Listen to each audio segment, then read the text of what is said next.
champions of digital currency and stable coins in particular that continue to cite the need for faster payment systems. However, as was earlier mentioned, the Fed Now is a service that the Fed is working on to finalize that will allow for instant payments between bank accounts.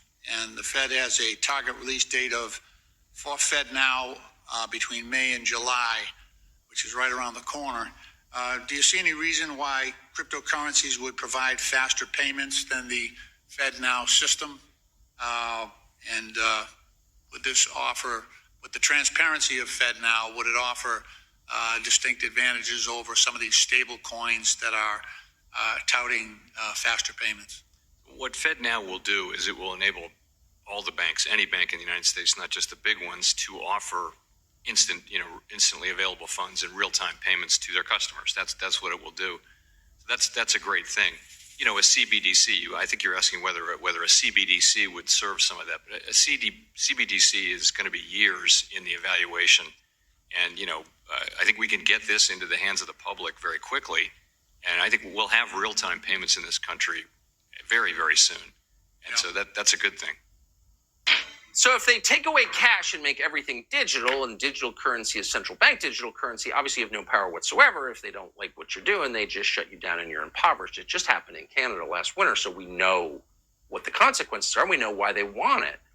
So that couldn't happen, right? Well, we may live to see the day that it does happen. And here's the latest sign that it may be happening. The number of banks and ATM machines in this country are in steep decline.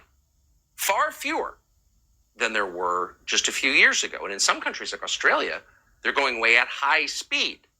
So this is not something that anyone voted on. This is something that they're just doing, whether you like it or not. So you can say we have cash, but if you can't get cash, then do you really have cash? So where's this going? So, Tucker, the one of the bedrocks of freedom is freedom to do financial transactions, including privately, or freedom to do where you want to do and wherever you want to do.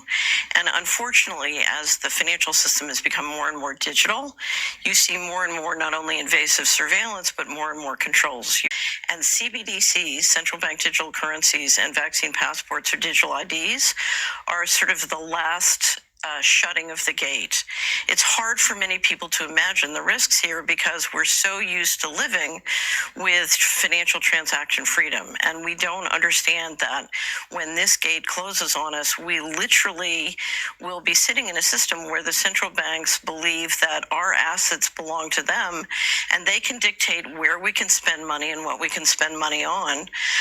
The important thing to understand is central bank digital currencies are not currencies. It's a financial transaction control grid, and it gives the ability for the central bankers, and they've said this publicly, the ability to not only set the rules centrally, but enforce the rules centrally. If you don't behave, you can have your money turned off. So Friday, Silicon Valley Bank collapsed after widespread industry panic caused a run on the bank.